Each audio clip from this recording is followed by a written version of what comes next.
Guerra Mundial cambió el mundo para siempre.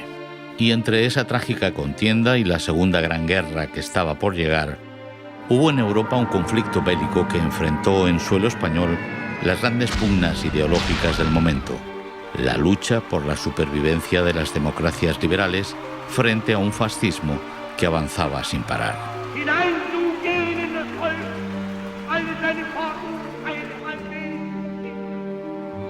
El golpe a la democracia de la Segunda República se produjo en un momento en que Europa vivía una situación explosiva por la ruptura del régimen de seguridad colectiva que debía garantizar la sociedad de naciones y el creciente expansionismo de la Italia fascista y el Tercer Reich.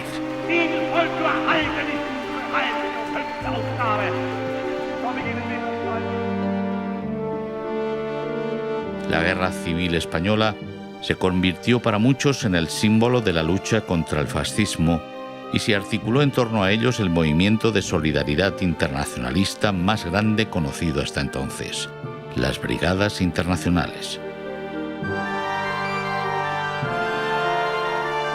En esa guerra se resistió hasta la extenuación, hasta la batalla final, la más larga y la que decidió el destino de millones de hombres y mujeres: la Batalla del Ebro.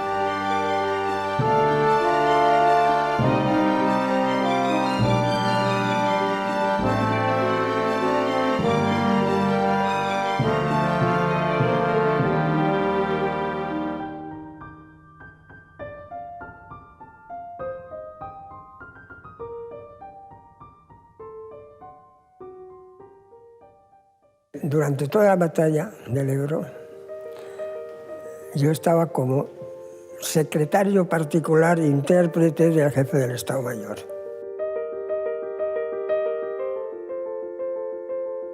Ten en cuenta que yo no era un soldado cualquiera, yo era el hijo del embajador de España en Londres. Fue clave, por un lado, la ayuda fascista nazi al bando franquista, y fue clave también la no ayuda, la inhibición de las democracias occidentales a la Segunda República.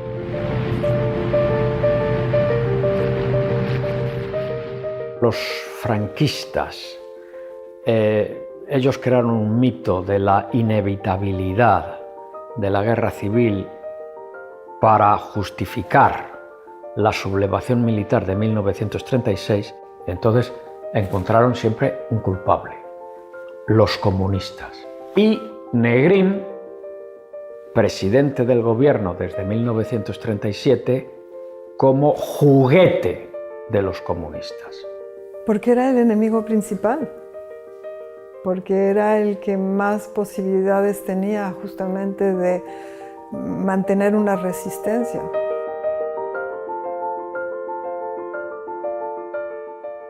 En esa casa estuvo el presidente del gobierno español, Juan Negrín. Por eso se viene hacia aquí, para intentar una evacuación de quien quisiera irse del país, un final organizado de la guerra, como hizo en Cataluña, que permitía estar fuera de Madrid, cerca de la costa, en contacto con Cartagena y en contacto con Alicante y en contacto con los puertos que podrían desplazar a la gente. Si me quieres escribir, ya sabes mi paradero. Si me quieres escribir, ya sabes mi paradero. Tercera Brigada Mixta, primera línea de fuego. Tercera Brigada Mixta, primera línea de fuego. Aunque me tiren el puente y también la pasarela, aunque me tiren el puente y también la pasarela, me verás cruzar el Ebro en un barquito de vela. Años 30. Patricio Azcárate era un joven español que residía en Ginebra con su familia. Su padre, Pablo de Azcárate, había llegado a ser número 2 de la Sociedad de Naciones, y Patricio se educó en un ambiente cosmopolita en aquella Europa de entreguerras. Yo los recuerdos que tengo es de mi infancia en Ginebra y hasta los 16, que es cuando se estalla la guerra en España. Ese verano, teniendo en cuenta la situación bastante complicada que había a nivel político en Europa, mi padre decidió que de ir a España nada, que él no podía y tal. Entonces estábamos pasando las vacaciones en Ginebra, pero sin tener ni idea de lo que nos venía encima, eso es la verdad. Hay que tener en cuenta que estamos hablando del periodo de entreguerras, un periodo de una extraordinaria conflictividad y polarización política. En la Primera Guerra Mundial había cambiado numerosas dinámicas históricas, se había dado la Revolución Rusa, habían surgido los fascismos, habían surgido nuevas democracias, se había dado en 1929 una gran crisis económica. Entonces ocurrió lo que todos sabemos, el ejército de Marruecos lo trasladaron, lo pasó a España gracias al apoyo de la aviación italiana. Y entonces se inicia la guerra civil, que muy pronto se convierte en una guerra internacional. Desde el principio, España quedó fragmentada en un puzzle de difícil encaje. En el terreno diplomático, el embajador de España en el Reino Unido, Julio López Oliván, que ocupaba un puesto cardinal en las relaciones internacionales, se sumó al golpe de Estado. Se perdía así una plaza imprescindible para el gobierno republicano. Para el gobierno británico, las posibilidades de que el gobierno republicano consiguiese salvar la República las veía como muy poco probables, hasta que el gobierno propuso a mi padre. Mi padre ya era entonces una personalidad en el mundo internacional. El gobierno inglés no podía rechazar. Entonces, o sea que el nombramiento se realizó y mi padre tuvo que irse a Londres. Nos vamos a Londres, nos instalamos en la embajada. Negrín tuvo dos hombres de confianza, esencialmente, tuvo más, pero en fin, esencialmente dos hombres de confianza. Uno de ellos fue Pablo de Azcárate, embajador en Londres, desde el principio de la guerra, prácticamente desde el mes de septiembre-octubre del 36 hasta el final de la guerra, y Marcelino Pascua, compañero socialista, embajador en Moscú, de 1936 a 1938 y luego embajador en París. Estos dos aseguraron brillantemente la gestión de las embajadas en puestos absolutamente claves. A mí personalmente la vida allí en la embajada no me gustaba nada. Y le digo a mi padre, yo lo que quiero es ir a España. Mi hermano estaba ya en España. Entonces cojo un tren y me voy a Barcelona. En Barcelona, capital de la República desde el 31 de octubre de 1937, se realizaban intensos preparativos para la batalla del Ebro. Sería la de mayor contingente humano, españoles y brigadistas internacionales, dispuestos a librar una última ofensiva para intentar salvar la democracia en España. El recuerdo que tengo es que no me recibió con ningún entusiasmo.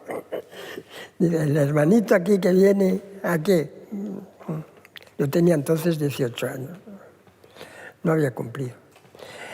¿A qué viene? Y entonces, bueno, pues mira, vamos a ver a Santiago Carrillo, que entonces estaba en el mismo edificio allí en el Hotel Colón, donde tenía la sede de la JSU. Entonces subimos a verle a Santiago, tal, y dice, bueno, ¿qué puedes hacer? ¿Qué sabes hacer? Digo, yo, formación militar ninguna, no he visto un fusil en mi vida, ni he oído un tiro, ni nada. Pero hombre, tengo un bachillerato y conozco 4 idiomas. Dice, hombre, pues mira, en eso sí puedes ser utilitario. A los 3 días le llamo y me dice, pues mira, he hablado con el jefe del Estado Mayor del ejército que se estaba entonces constituyendo con vistas a la batalla del Ebro. Ah, pues muy bien, estupendo. Que venga el Estado Mayor porque yo tengo problemas y voy a tener más problemas todavía cuando ya la batalla se inicie y tal, porque muchos de los... Primero porque hay una brigada, la Dąbrowski, que va a jugar un papel muy importante en la batalla. Segundo porque hay muchas unidades españolas que están dirigidas por brigadistas y muchos de ellos pues el español lo hablaban muy mal. Las brigadas internacionales representaron el compromiso transfronterizo, la ilusión, la solidaridad internacionalista como pocos otros episodios históricos contemporáneos. Aquí llegaron, dependiendo de las cifras, entre 35.000 y casi 60.000 brigadistas internacionales de 53-54 países distintos, con el compromiso de defender la democracia, de luchar contra el fascismo, un fascismo que, como sabemos, se estaba extendiendo cada vez más. Eran una semana antes del cruce del Ebro. Entonces llego allí, me recibe Sánchez Rodríguez, el coronel Sánchez Rodríguez, que era el jefe de Estado Mayor, un militar de carrera, pero que no era comunista. Y a mí me acogió como si fuese hijo suyo, la verdad. Y empezó la batalla. Fue un caluroso 25 de julio de 1938 en las tierras altas del Ebro.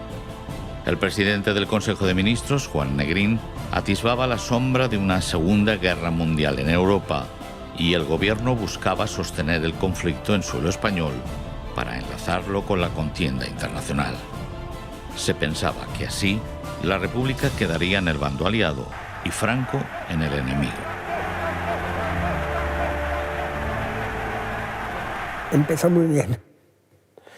Empezó muy bien y yo creo que es la gran virtud de los militares que la prepararon y tal, es que consiguieron formar el ejército del Ebro sin que Franco se enterara. Entonces, cuando se cruzó el Ebro,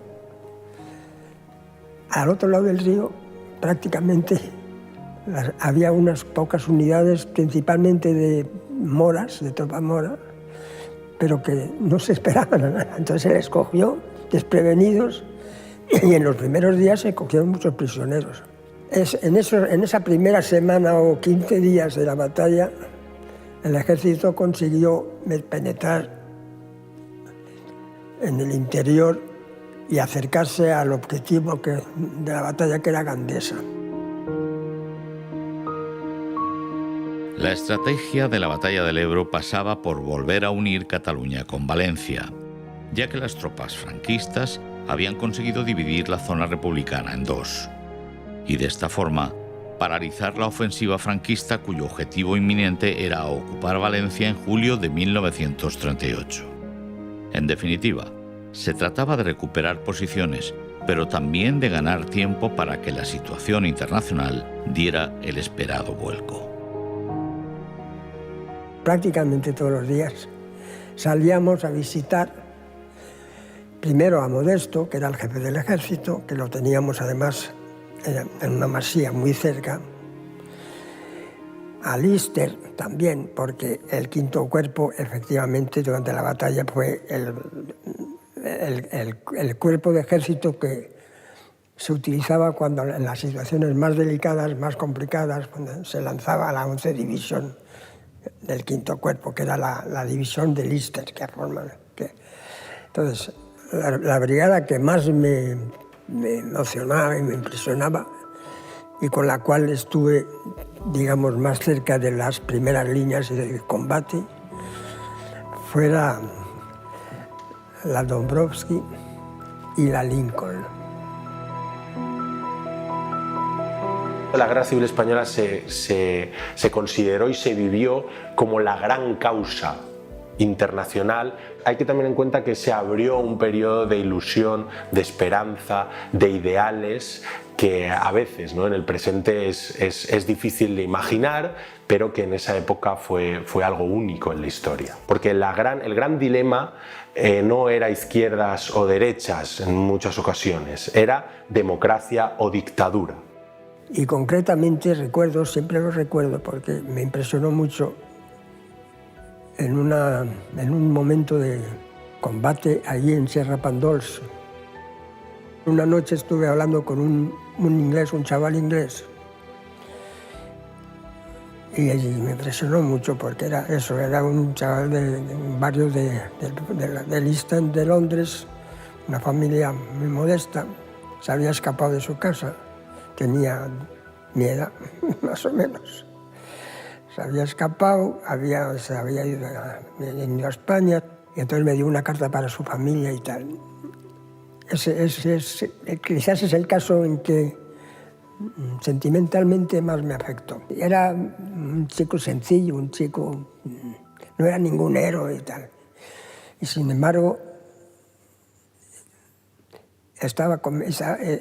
era un héroe, en realidad, era un héroe. Pero el sueño que llevó a muchos a luchar en la Guerra de España se iba desvaneciendo conforme pasaban los días. A pesar de los intentos por conseguir ayuda de las democracias occidentales, las peticiones de la República fueron siempre desoídas. Yo creo que fue un auténtico abandono, excepto en el caso de la Unión Soviética y de México. La farsa de la no intervención, del Comité de Londres, del Comité de No Intervención, permitió que la Alemania nazi y la Italia fascista proporcionasen una ayuda extraordinaria, fundamental para el bando franquista, clave para su victoria en la Guerra Civil Española, mientras que la inhibición sobre todo Francia y el Reino Unido a través de esta no intervención en el marco de una política de apaciguamiento. Recordemos que en el año 36 ya la Italia de Mussolini había invadido y conquistado Abisinia o Etiopía utilizando armas químicas. Mientras, el expansionismo de Hitler y Mussolini se consolidaba, lo que mermó más aún la moral de los combatientes. En el año 38 precisamente hubo un acuerdo ítalo-británico. En septiembre del 38 fue la conferencia de Múnich, el pacto de Múnich, por el que se permitió a Hitler posteriormente la anexión de los Sudetes y de Checoslovaquia. Y por tanto el marco general no benefició a la Segunda República. Pero ya Franco trajo todo lo mejor que tenía de su ejército.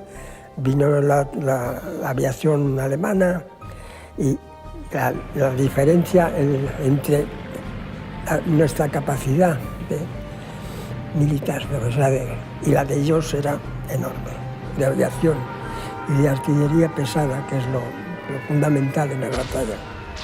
Muchas veces se piensa, no, los bombardeos aéreos no es lo más importante. Los bombardeos aéreos, durante todos esos 3 meses, pues no puedo contar el número que ha sufrido. Pero eso te ponías un palo en la boca y te tumbabas en un agujero, en la cuneta de la carretera, y era, hombre, si te caía la bomba encima, pues te destrozaba, por supuesto. Pero si no te caía cerca, pues no te pasaba nada. Pero lo malo era la artillería, porque la artillería pesada situaba un objetivo y ese objetivo lo machacaba. Ante la intrincada situación, el bando republicano mostraba ya serias disensiones internas.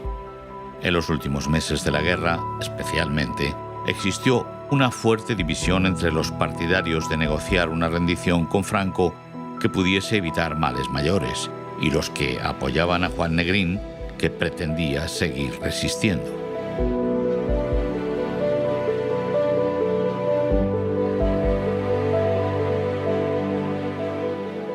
En parte se podía ver,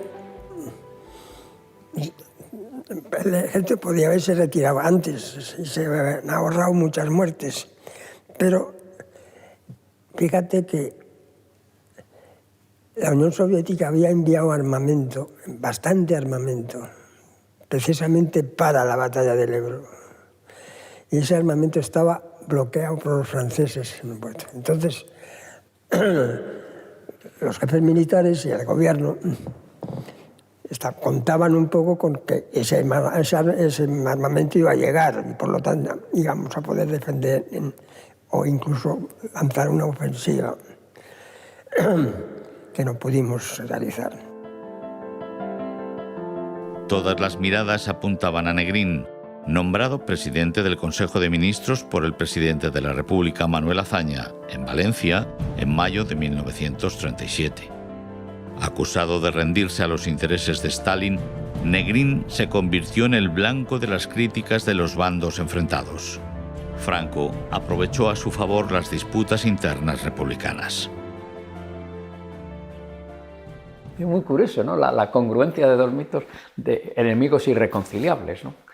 Pero se ponían de acuerdo en el papel fatal del Partido Comunista y sobre todo de Negrín, que fue el que le habría dado cancha. Bueno, varios historiadores españoles en general, y algún otro extranjero como Paul Preston o Helen Graham, ingleses, nos hemos tratado de deshacer ese mito, ¿no? Y resulta pues que Negrín no fue un juguete de los comunistas, fue el hombre adecuado en el momento adecuado, el gran político de la República en guerra. Porque era el que más posibilidades tenía justamente de mantener una resistencia. Y cuando hablo de resistencia digo específicamente durante la guerra para poder relacionarse, unirse a los aliados durante la Segunda Guerra Mundial, que era obvio que iba a venir esa guerra. Y él lo tenía muy claro, lo tenía también Azaña. Entonces era el enemigo número uno.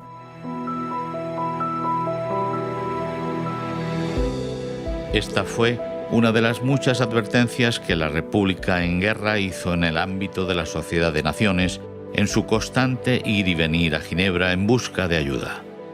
Todo resultó infructuoso y en la batalla del Ebro cundía el desánimo. Nuestro ejército ya estaba muy debilitado, muy desmoralizado. Sobre todo las brigadas internacionales, que ya estaban prácticamente a punto de disolverse.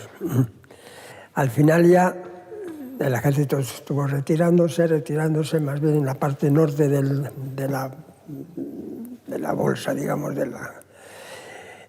y quienes defendieron el paso de las últimas unidades pues fueron brigadas internacionales y que estaban en el 15 Cuerpo, no en el de Liste, sino en el de Tagüeña. O sea, Tagüeña tiene el mérito de haber sido el que organizó el último pase del ejército del Ebro. Y Negrín decidió jugar su última carta. Pidió la retirada de los combatientes no españoles bajo la supervisión de la Sociedad de Naciones, esperando que esa retirada incluyera también a los voluntarios italianos del bando franquista. Pero todo el mundo pensó que eso iba a suponer una retirada de todos los extranjeros, tanto de nuestro ejército como del ejército franquista. En la práctica, nosotros, el gobierno republicano cumplió, Franco no, por supuesto. Entonces yo estaba en Esplugas y ahí se organizó un gran mitin, en la que vino Rojo y vino Negrín. Y todos los jefes de las brigadas. Y en el discurso que pronunció Negrín entonces, aparte de agradecer a las brigadas y tal, porque era realmente un mitin de despedida de las brigadas. Y luego pronunció una frase que es recogida por todos, es que dijo: el Estado español se compromete a conceder la nacionalidad española a todos los brigadistas. Claro. Yo entonces estaba ahí y la verdad es que me recuerdo la emoción de todos, sobre todo de los brigadistas, y sobre todo de los brigadistas que venían de países a donde no podían volver.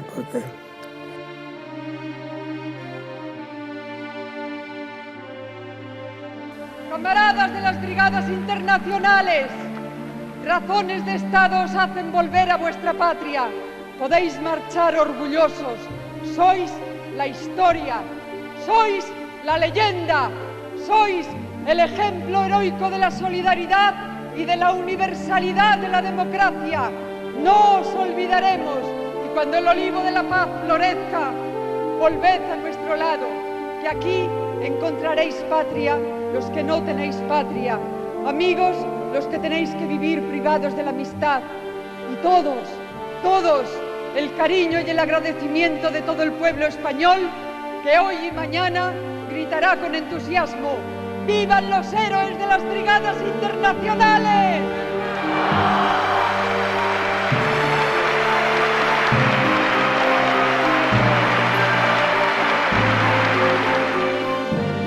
A finales de febrero de 1939, Francia y el Reino Unido reconocieron de jure a Franco, y Manuel Azaña, desbordado por la situación, presentó su dimisión como presidente de la República. El gobierno de Negrín, en una huida hacia adelante difícil de mantener, se instaló en el Poblet, una finca alicantina entre los municipios de Elda y Petrer, conocida por su nombre en clave como Posición Juste. Fueron los últimos días. ¿Cuáles son los hechos fundamentales que se viven en el Poblet? Pues hay dos consejos de ministros.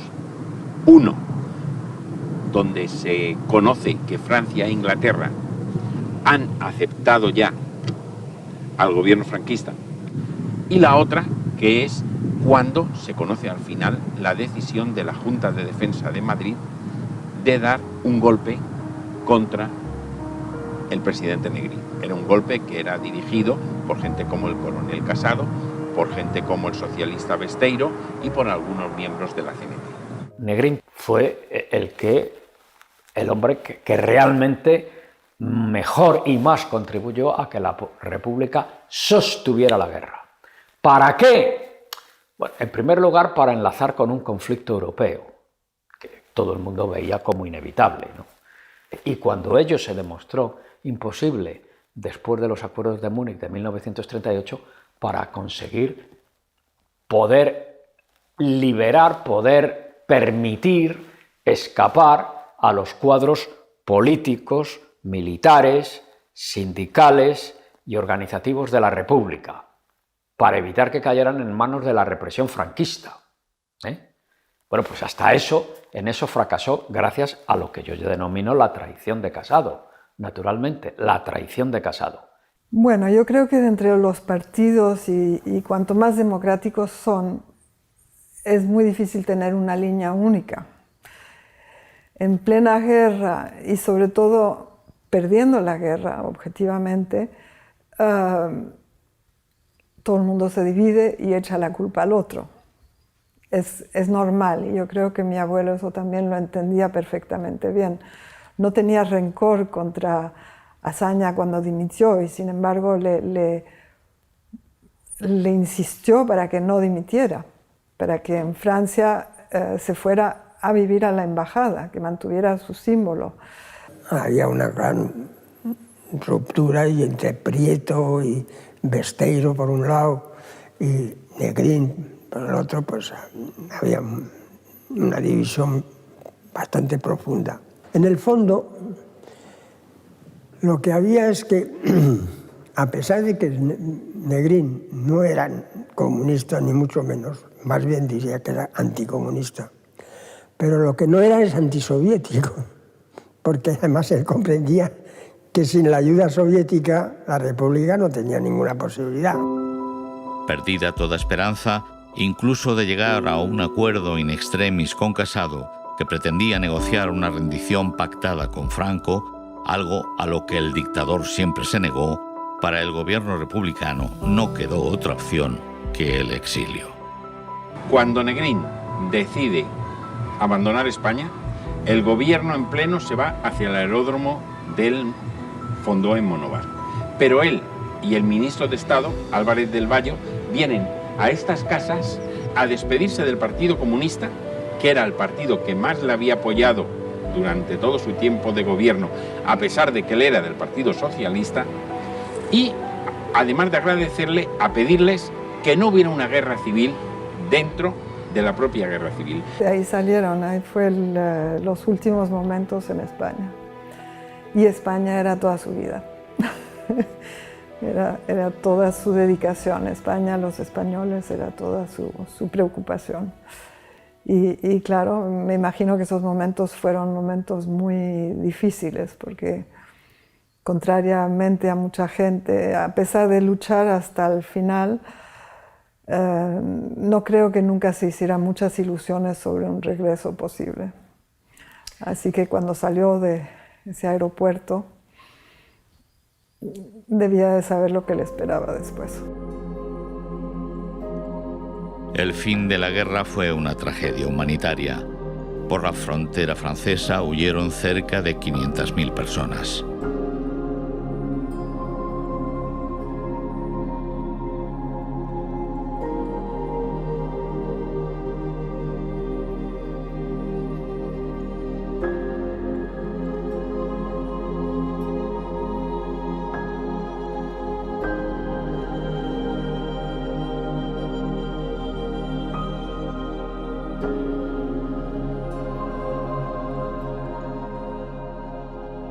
En los puertos del Mediterráneo embarcaron miles de españoles hacia el exilio y los que se quedaron en España se enfrentarían a la mayor represión en tiempos de paz conocida en Europa. De los brigadistas internacionales, aquellos idealistas revolucionarios que soñaron con un mundo mejor, se calcula que entre 9 y 15.000 perdieron la vida durante la Guerra Civil Española.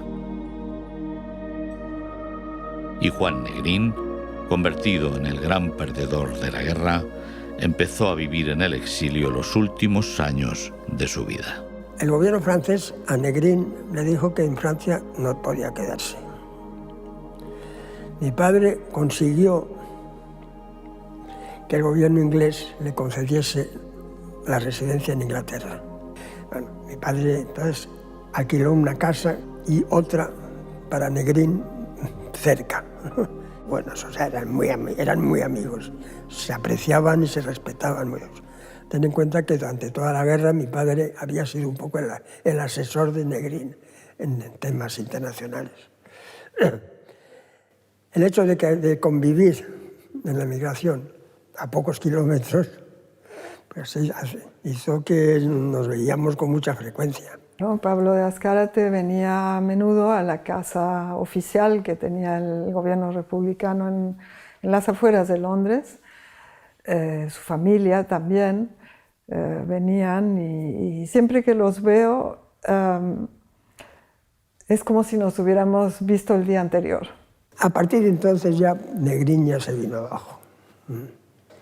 Ya estuvo en Londres un tiempo, muy poco, luego se fue a París y ya se puso enfermo y tal. Eso fue el final de Negrín. El reconocimiento internacional del régimen de Franco, yo creo que eso fue el punto final, el punto de no regreso. Y eso, claro, seguramente fue lo que acabó con él. Porque, bueno, ahí sí España ya quedaba en manos de una dictadura y había poco que hacer. Tras la guerra, Patricio Azcárate volvió a Londres, a una Inglaterra que ya empezaba a sentir la amenaza del nazismo en carne propia.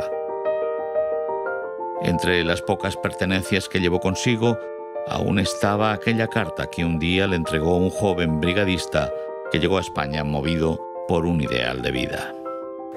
Traté de encontrarle, pero no conseguí encontrar la familia.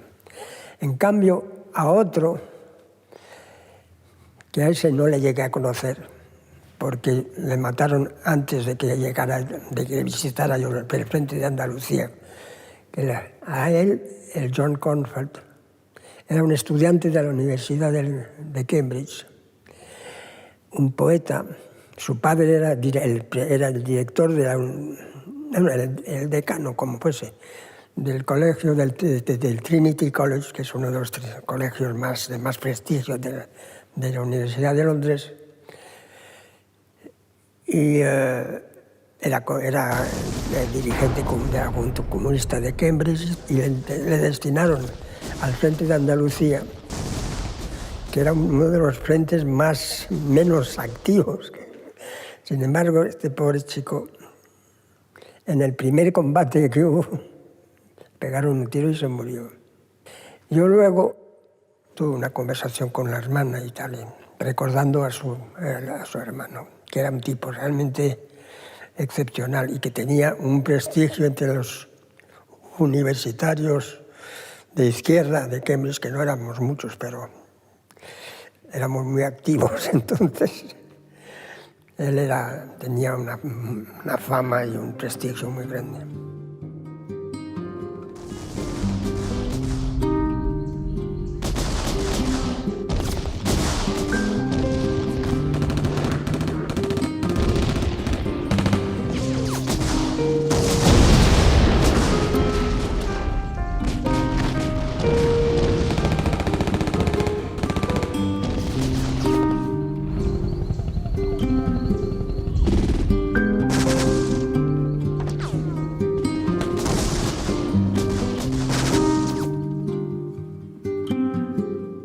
Siempre digo que la batalla del Ebro, si se gana, ganamos la guerra. Si se pierde, perdemos la guerra. La perdimos y perdemos la guerra.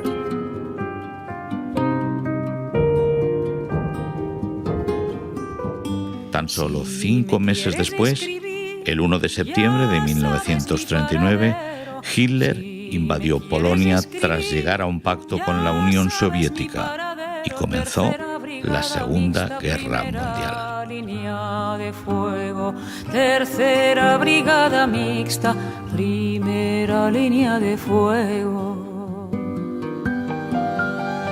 10.000 veces que lo tiren, 10.000 veces que lo haremos, 10.000 veces que lo tiren, 10.000 veces que lo haremos. Aquí estamos las mujeres, aquí estamos compañeros, aquí estamos las mujeres, aquí estamos compañeros.